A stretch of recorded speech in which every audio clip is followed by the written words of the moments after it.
क्या है ना भैया, आजकल सब मिर्जापुर के बारे में अपनी अपनी राय रखते हैं। सबके दिमाग में मिर्जापुर माने गैंग, गाली और गोली। अगर आपको भी यही लगता है तो भैया आप मिर्जापुर के बारे में अभी कुछ नहीं जानते।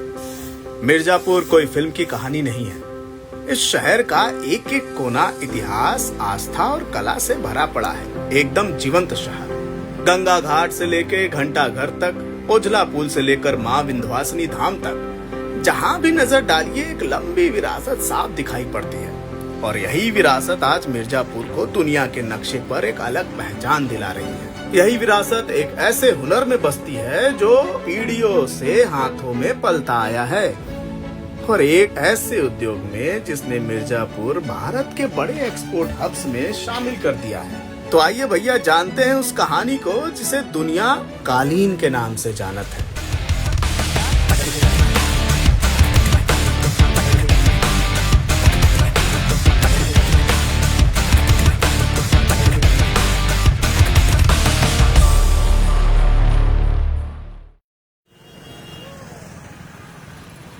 हमारे मिर्जापुर शहर में जो शुरू से प्रसिद्ध है, कैलिम दरी बोलते हैं। दरी एक कॉटन दरी अलग होती है, एक कैलिम दरी जिसको फ्लैट वीप क्लीम बोला जाता है। फ्लैट वीप क्लीम की खूबी ये है कि उसका रख रखाव आसान है, वो वजन में थोड़ी हल्की होती है। और जगहों का कारपेट जैसे सिल्क होता है, कॉटन होते हैं, बट मिर्जापुर केवल उल के कारपेट बनते हैं। हाथ से की गई कारीगरी है, ये कोई कंप्यूटर या मशीन से की गई चीज नहीं है। इसमें बरसों, महीनों और कई बार एक साल भी लगता है कारपेट बिनने में। मेहनत तो इसमें बहुत है, सब बहुत है कि सीखे में तो पहली बात 18 साल 15 साल लग जाता है पक्का कारीगर हो में। और उसके बाद भी बनावे में एक तो 2 महीना 1.5 महीना जैसा छोट बड़ साइज रहे या 9-12 रहे तो 2 महीना लग जाए 2 जने से बनावे में। आप ये समझिए जब हम लोग हैंड नॉटेड कारपेट बिनते हैं तो 9 इंच में 9000 नॉट लगती है। उसी जो है तरीके से जब हम लोग पंजा दरी की वीविंग करते हैं तो 9 इंच में 3000 बार गांठ बांध करके तब बिनाई होती है। मध्यकालीन भारत से चली आ रही ये ऐतिहासिक कला कभी ऐसी स्थिति में पहुंच गई थी कि इसके अस्तित्व पर ही सवाल खड़े होने लगे थे। दुनिया की नजर इस हुनर से धुंधली पड़ती जा रही थी, जबकि लाखों परिवारों की रोजी रोटी इसी कला पर टिकी हुई थी। पूरे परिवार हमारे रूम चलावत रहे, हम काती खोलत रहे, बिटिया पतो सब खोलत रहे। और थोड़ी बार बीच में काम बंद हुई के बाद सब परदेश चला गए। तब फिर एक गड़बड़ी आई गलीचा में, सही ऑर्डर न मिलत रहे, तब यहाँ से तब नहीं रहा, तब चला गया जब गोवा। सरकार ने इस पारंपरिक हस्तकला को 1 डिस्ट्रिक्ट 1 प्रोडक्ट ODOP योजना के तहत विशेष पहचान और प्रोत्साहन दिया, और बस भैया यही से कहानी बदलनी शुरू हो गई।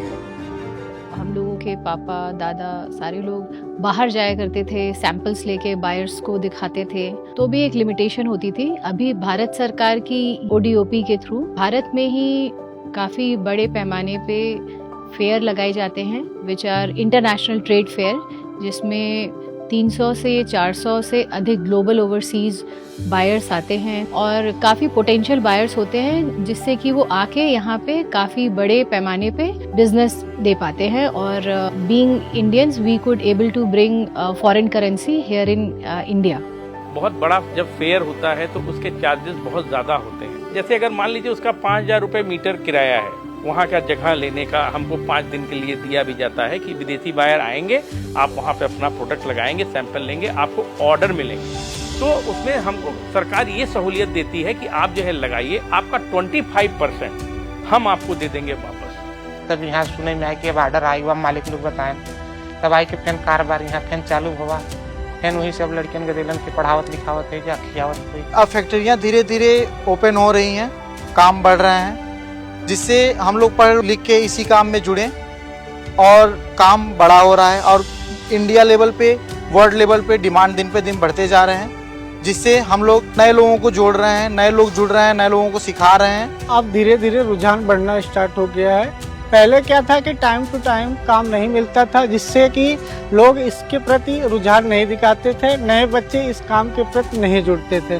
बट अभी समय के साथ चीज़ें चेंज हो गई हैं, मार्केट अपडेट हो गया है। हमारा कारपेट का काम डेली बेसिस पे मिल रहा है, जिससे लोग अभी इसकी तरफ आकर्षित हो रहे हैं। जिस कला के सामने अस्तित्व का संकट था, उसे नई दिशा मिली, नया बाजार मिला और नई पहचान मिली।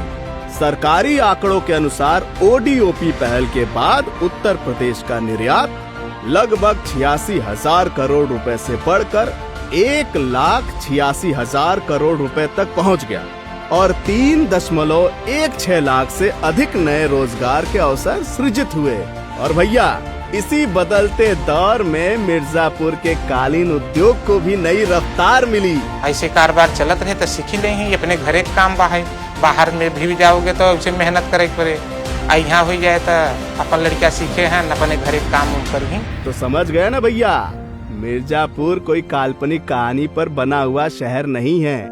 ये एक ऐसा शहर है जिसकी पहचान सदियों पुरानी विरासत, मेहनतकश हाथों और जीवंत परंपराओं से बनी हुई है।